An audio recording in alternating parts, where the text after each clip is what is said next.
Hiya then folks, welcome to Boating on a Budget with me, the Tight Yorkshireman, here on our Project Narrowboat, Leander Lady.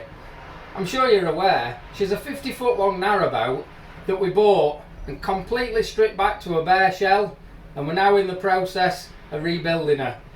That's completely rebuilding her, top to bottom, side to side, front to back, the lot. Everything is going to be new.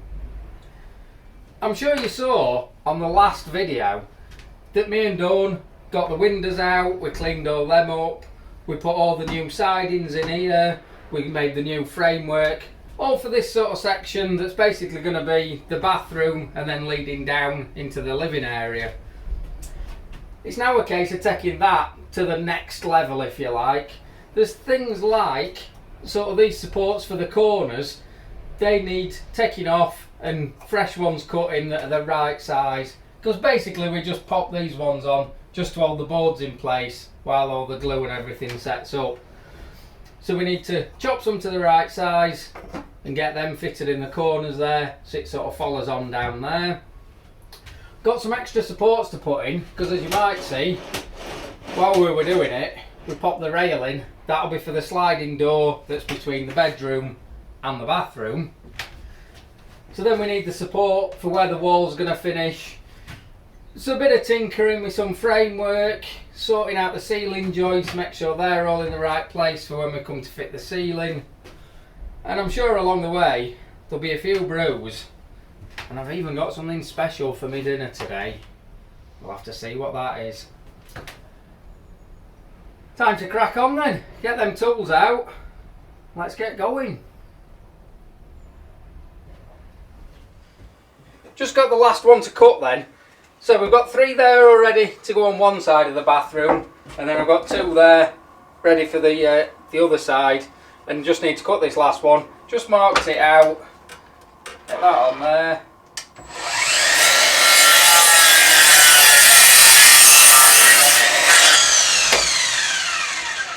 So that's 6 of those cut, all identical, so each side will match up. So if we grab these ones, whoop, and try not to juggle with them, we now need to countersink the holes ready for the screws going in. So as you've seen before, you just get the countersink, start it off square on so it bites, and then put it to the angle. That's how we want the screw to sit. So these, obviously, by the time everything's panelled up, you don't see these.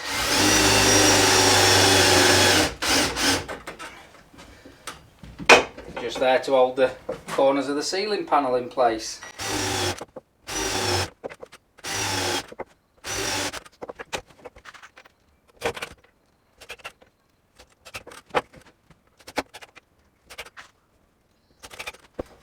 That's the 3 for one side, all set up. Let's get them in place. To start with then, we can only get a couple of these corner pieces on that I've just cut, because the third one needs to go here, and obviously we've not got an upright there, because as I put this board on originally with the the bedroom section, sorry, we didn't know exactly where the boards were going to be, so we've not got an upright there, so we're going to have to look at that in a minute.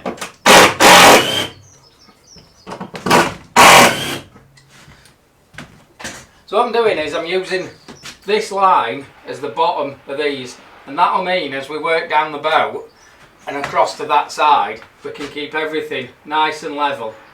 And that's why we didn't put these on when we were setting everything up, because we didn't want to be delaying things by working out lines and levels while the glue was going off. So it was just a case of stick them temporary ones on.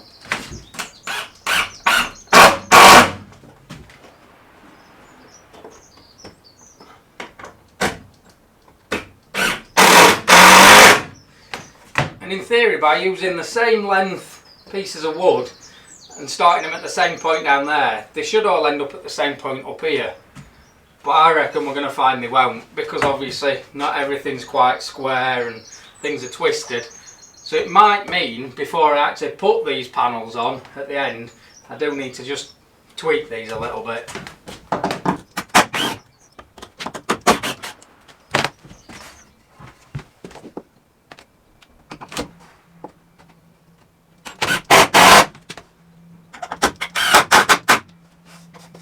This is where the bathroom is going to end, so we're going to have another rail for another sliding door, like this one up here, sort of attached to here. Hopefully we'll get to that in a little while. But now let's have a look at getting this extra board put on down here so we can get this corner brace in.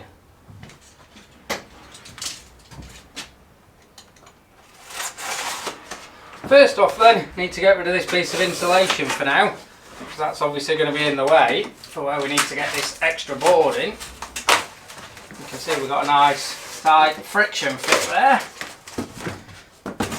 So that's that out of the way. And as I've took that out, I've noticed that there's a few screws from where we fastened that board on. So I'm going to have to get the grinder and just nip them off, just probably these few here, so that we can fit the new boarding, the new framework, just down there.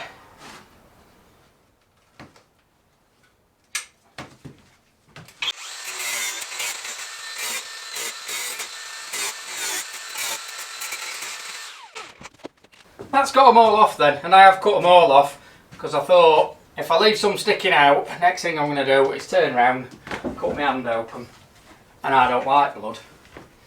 So that's going to have to go there in line with that. So again, I'm going to need to cut a little bit of the insulation out the bottom there, and then we've got to work out how to fasten that to that. The plywood's only 5.5mm thick, so the chance of getting a screw to go through there and bite into the plywood and hold it in place is minimal, because you'd only have the end of the screw just touching through there. Any longer and it's obviously going to go through the fiberglass outside. So what I've bought is some of this stuff. A product called Tight 3, some ultimate wood glue. I've seen this used on various projects on YouTube, so I thought I'd give it a go, and I bought it exactly for jobs like this. It's not cheap, so I'll not be spreading it all over. Let's mark out then the insulation we need to take off. That bit there.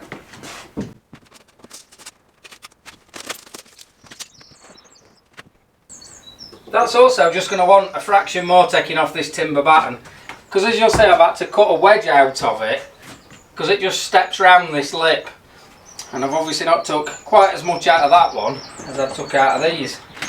So just give that a little trim up and then we should be able to glue it in place.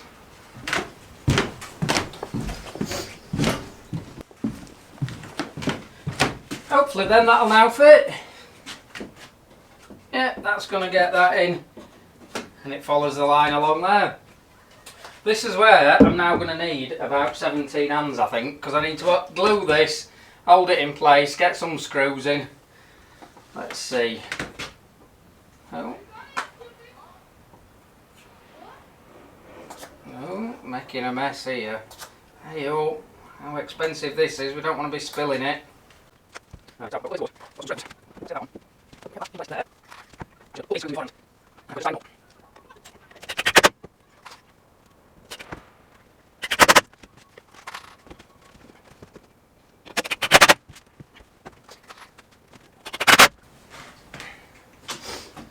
Probably just made that trickier than it needed to be, and I've perhaps put that in a little bit high because I need to get this corner bit in.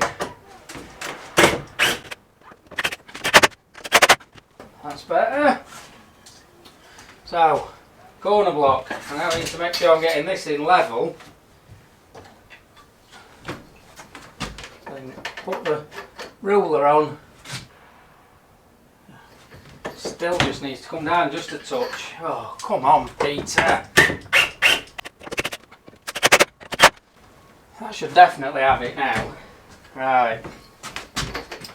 So if I put that in so it follows that edge there, that's obviously then keeping the ruler at the same length all the way across, and I know I'm getting that.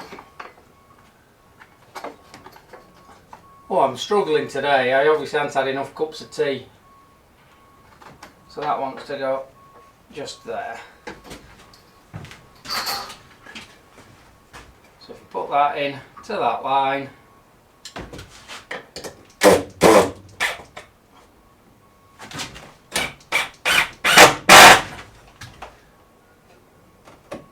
Onto there.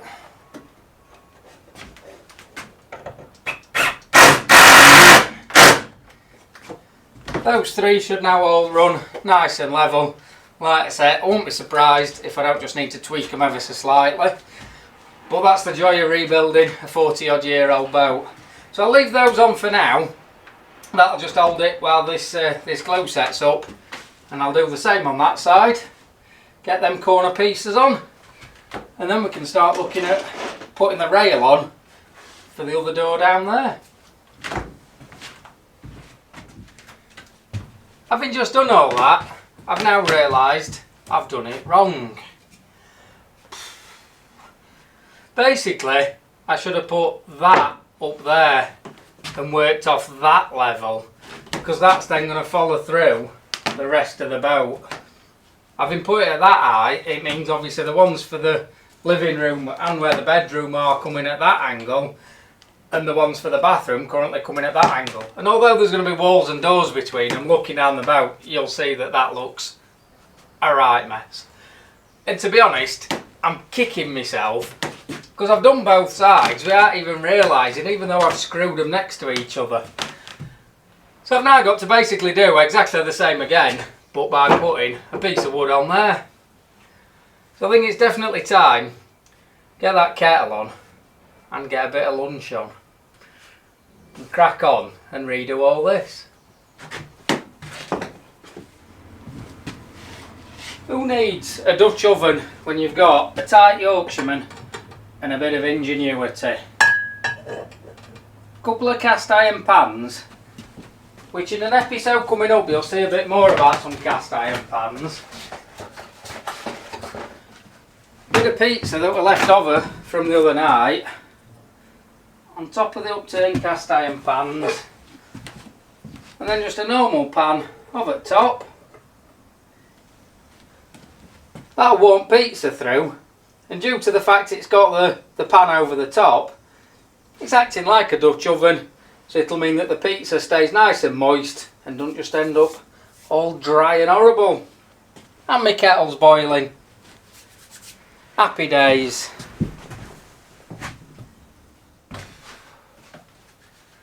Well, hopefully my pizza is going better than this, because this is the first proper hiccup I've had since we've started rebuilding it, and it's puzzling me now somewhat, because obviously I've now followed on along the line of where these are, which I don't need that bit of wood in there. I don't know what I were on about with that.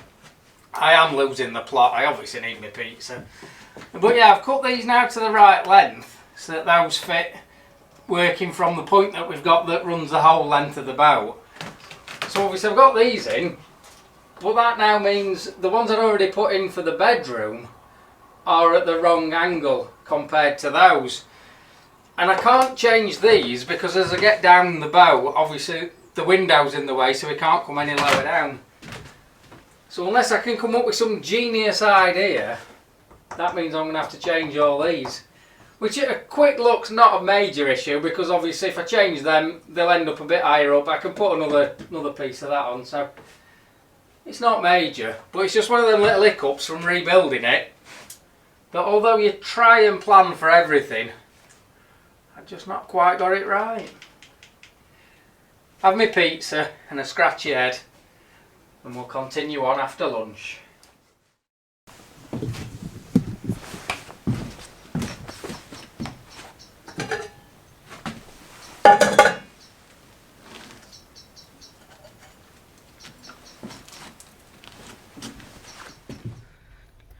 Had my brew, had my pizza, and got these put back on just where they should be. Which obviously they don't run in line with all those down there, but that's quite clearly because all them ones down there are just the temporary ones. This one is now basically my datum point that they're all going to run from, and that's what I've done for the other couple in the bathroom. And obviously I'll have to adjust these ones in the bedroom accordingly. It's not really going to be a major job. It's sort of a few minutes. Unscrew each one, just cut it to the right length, screw it back in, and then add a piece of tongue and groove across the top. So although it's a job I could have done without, it's not a major thing, and we can get round it relatively simply. But we're now going to move on to fitting the rail that'll be where the door runs, which obviously, like I said, we've got this one up here, which is what the door from the bedroom to the bathroom runs on, and we need to do the same on this side so that we've got a rail for the door from the living room to the bathroom.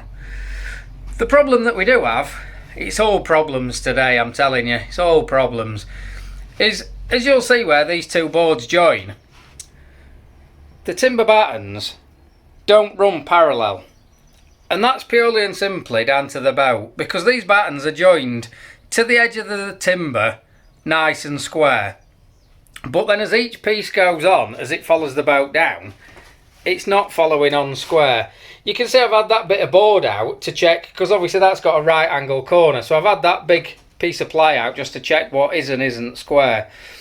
And if I just show you on this side, I'm not sure if the camera will pick it up, especially with the sun shining, but when you follow that gunnel down, you can see it waves up and down, and that at points is there's about a 3-inch difference from its lowest point to its highest point from the floor, and that's what's causing that, because obviously the boards are running along the gunnel, so at one point it's obviously running slightly downhill, at one point it's running slightly uphill, and that's what's caused the gap there. But what I need to do is make sure that as the door closes, it comes to a set point, and by the time all the rest of it's got the siding on, you'll never even notice all that, because if I just spin it round, really testing my camera work skills today, obviously how we've done the bottom of that is exactly how we'll do all the rest of it. So obviously you've got a straight line running along the bottom of the gunnel. So it's all about getting the behind the scenes, if you like, right? So I now need to have a look and work out which bit of that is the square edge that we're going to use and which bit we're going to get rid of. The long and short of all that is, I need to make sure that the framework where the sliding rail for the door is going to be is at a right angle to the bottom of the boat. And the best way of doing that is I've got a sheet of ply that's got a right angle in the corner, so if I stand the ply on the floor, I know that the line coming up there is at 90 degrees to the floor, and that's showing that this piece of wood here, this batten, is sort of bang on 90 degrees, and that's where we're going to be hanging the rail across this section on the roof. What it has highlighted though is that the actual batten on the roof is actually ever so slightly out at the minute. It's probably about 1/8 of an inch, sort of 3-4 millimeters towards the front than the back. And in some areas 3 or 4 millimeters on a roof joist isn't going to matter because you're not actually going to see them. But this one obviously will, because this is where the door's going to come in, and if it's coming in at an angle it'll not meet up to the wall properly. So I'm just going to have to unscrew them 2 screws, budge it over a little bit, screw it back in place, and then it's actually fitting the track on there.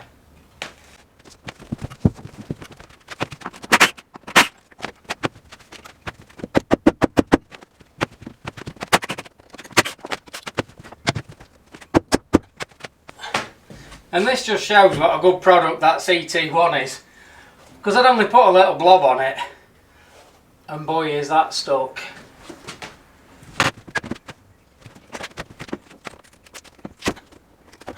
I'm telling you, everything today is trying to fight me. Is it time for the pub?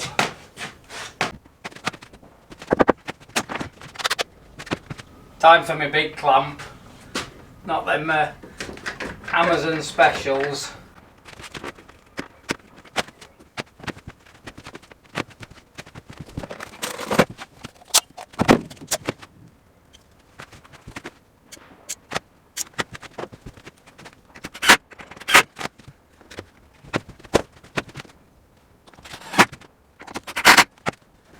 That's now got that running perfectly in line.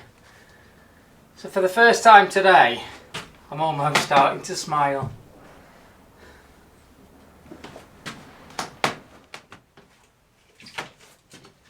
If the bed were all made up, I'd have gone for a lie down now, but it's not, so we'll plod on.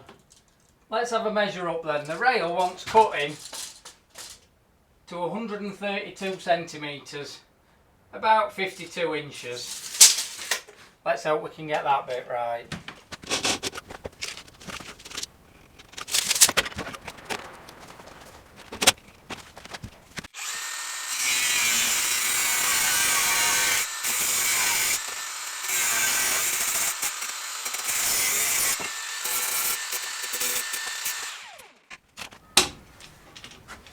This is the rail then, which obviously allows the door to slide open. Obviously in a lot of circumstances you fit these so that the door actually ends up hidden behind the wall.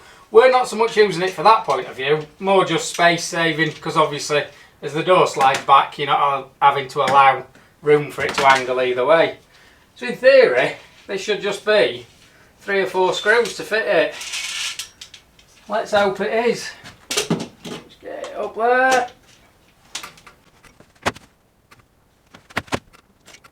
And what did I say? Hopefully it should just be fitting screws. Oh dear.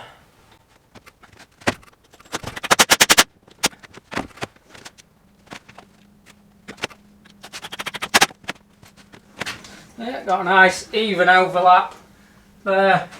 That means it's sat in the right place. We should. There we go. There's another screw there.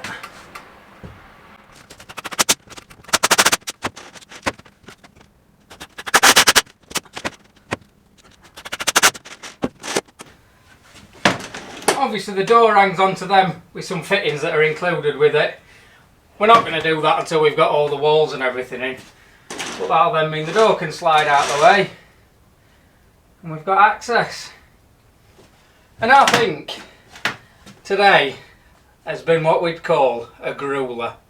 Nothing's gone right, but we're back on track now. And incidentally, it's actually Dawn's birthday today.